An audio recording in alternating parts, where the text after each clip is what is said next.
നമസ്കാരം. Raf talk മലയാളത്തിലേക്ക് അവർക്കും സ്വാഗതം. ISL ആരംഭിക്കാൻ ഇനി 2 ദിവസങ്ങളാണുള്ളത്. ആരാധകരൊക്കെ വളരെ ആവേശത്തിലാണ്.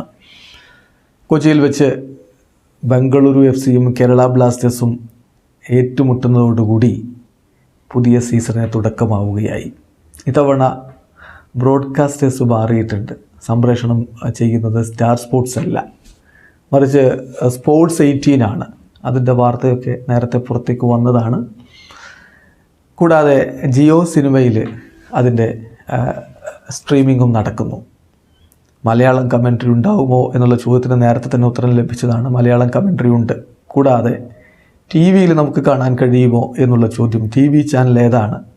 കഴിഞ്ഞ തവണയൊക്കെ നമ്മൾ ഏഷ്യാനെറ്റിൻ്റെ ചാനലിലാണ് കണ്ടിരുന്നെങ്കിൽ ഇത്തവണ സൂര്യ മൂവീസിലായിരിക്കും ISL സംപ്രേഷണം ഉണ്ടാവുക എന്നാണ് ഇപ്പോൾ പുറത്തേക്ക് വന്നിട്ടുള്ള റിപ്പോർട്ടുകൾ. ഏതായാലും മലയാളത്തിൽ നമുക്ക് കളി കാണാൻ കഴിയും.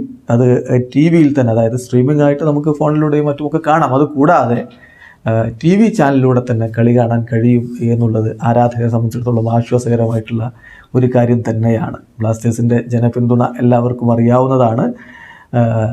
10,000 സ്റ്റേഡിയത്തിലിരിക്കുമ്പോൾ ലക്ഷങ്ങൾ TV-യിൽ ഇരുന്ന് കളി കണ്ടുകൊണ്ട് ടീമിന് വേണ്ടി ആർപ്പ് വിളിക്കുന്നതാണ്. ഇത്തവണയും അത് തുടരുന്നു. ചാനൽ മാറും എന്ന് മാത്രമേ ഉള്ളൂ.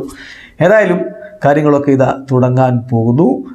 കേരള ബ്ലാസ്റ്റേഴ്സിന് വിജയത്തുടക്കം ഉണ്ടാവട്ടെ എന്നുള്ളതാണ് ആരാധകരുടെ ഏറ്റവും വലിയ പ്രതീക്ഷയും പ്രത്യാശയും ഒക്കെ. പ്രത്യേകിച്ച് കഴിഞ്ഞ സീസണിലെ സംഭവ വികാസങ്ങൾ എല്ലാവർക്കും ഓർമ്മയുണ്ടല്ലോ. അതേ ബംഗളൂരു FCയെ തന്നെ പുതിയ സീസണിൻ്റെ തുടക്കത്തിൽ ലഭിക്കുമ്പോൾ ഒരു ചെറിയ തരത്തിലെങ്കിലും പ്രതികാരം ചെയ്യാൻ കഴിഞ്ഞാൽ അത് വലിയ സന്തോഷമായിരിക്കും ആരാധകർക്ക് നൽകുക. കാത്തിരിക്കാം. ഇവാൻ ബുക്കോവിനോവിച്ച് ഡഗ്ഔട്ടിലില്ല എന്നൊരു സങ്കടം മാത്രമേ ഉള്ളൂ. വീഡിയോ അവസാനിക്കുന്നു. ഫുട്ബോൾ ലോകത്തെ കൂടുതൽ വിശേഷങ്ങളുമായി റാഫ് ടോക്സ് കൊണ്ടുവരാം.